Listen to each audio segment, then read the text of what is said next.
Assalamu alaikum wa rahmatullahi wa barakatuhu. Bandiraɓe sehilaɓe jangiyankoɓe, en garti kadi e windande men hande. Mi wino on noon janguirten ko alluwal Allah walli on jangi alluwal alif masama gasi on jangi alluwal ba masama gasi on jangi alluwal hun endu masama gasi hande kadi eɗen janga alluwal ja ko ni masirte. Mi wino on noon so tawi oɗon masa alkulal mbaɗe 5 dow hakkunde 3 less 4 less noon ko pooɗoje gonata, ɗe dow ɗe pooɗani, hakkunde o fooɗani, less o wona pooɗoje. Ko ni alkulal masirte. Kadi mi wino on noon masɗe ko 4 kaaɗi. Ko filli ko ari ko walludema ha mbawa jangude goɗɗum so windoyama. Kadi mi hollino on no ɗe mbaadi. Ɗum no wadde hande jangaten ko harfere ja tongude holno nde masirte. Bismillah jangen. Mi wino on portal dow ko a, ɗum saabi wiya ja. Mi wino on portal less ko i, ɗum saabi wiya ji. Mi wino on tural ko u, ko ɗum saabi wiya ju. Mi wino on kowal ko a, ko ɗum saabi mbiɗon ɗum ajje. Mi wino on sidda ko a, ɗum saabi mbiɗon ajje. Nden noon dow o ko ja, ji, ju, ajje mo kowal, ajje mo sidda. Hakkunde ɗiɗi gadiɗo o ko jan, hakkunde o jin, mo sara o ko jon. Jan, jin, jon, ɗon fooɗani.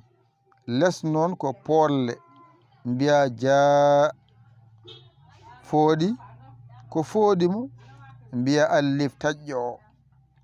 Ji fooɗi, ko fooɗi ji o mbiya yanara o.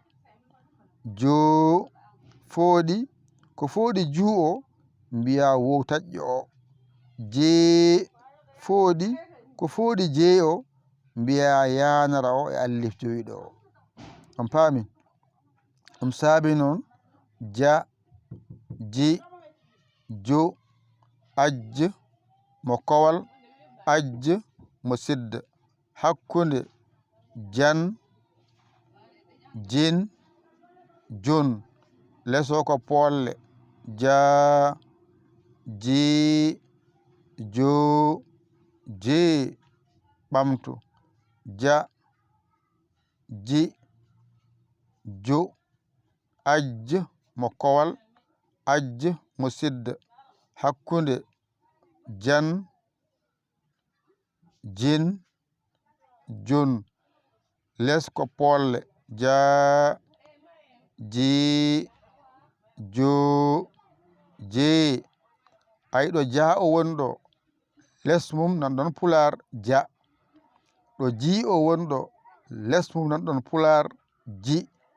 Ayɗo ju o woni ɗo less mum nanɗon ju mo pular ajje.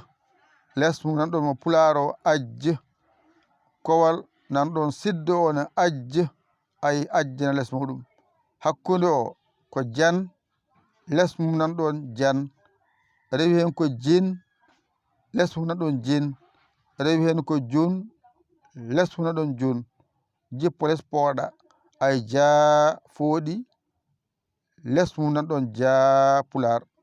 Ji fooɗi, less mum nanɗon ji poɗɗo pular. Ay ju fooɗi, less mum nanɗon ju poɗɗo pular. Je fooɗi, ay je pular. Ko gotum mi wino on Qur'ana arab e pular kamɓe nandi polle, nandi siddaji. So fooɗani kamɓe nandi, so fooɗi kamɓe nandi, so fooɗi kamɓe nandi, so fooɗani kamɓe nandi, so siddi kamɓe nandi. Ko ɗum woni ɗon. Wadde ɗum waɗi noon alluwal ngal ene lombe hen Pular ha mbawa famirde noon. Nden noon ƴette kuɗi mon e carnet mon mbañitoɗon janggon ɗigga.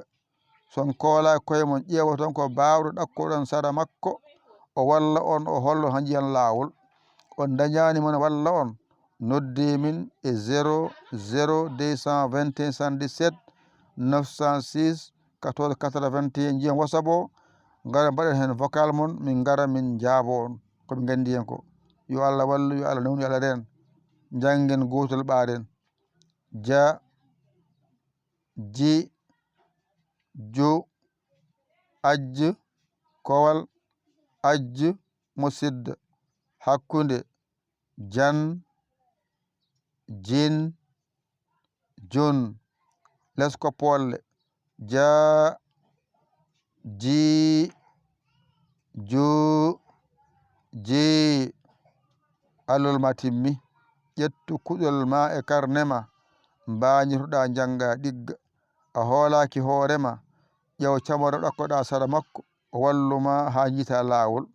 Adayama walluma ngara noddamin e 00 221 77 906 14 81 mbaɗa vocal ma namdoɗa saggere ma a saggani ɗum jinmi. Yo Allah wallu, yo Allah newnu, yo Allah ren. O ko musidɗo mon giɗo mon almudo mon nder e boowal Yaya Ly ko Sénégal. Alhamdulillahi rabbil alamina. On jarama, wassalam.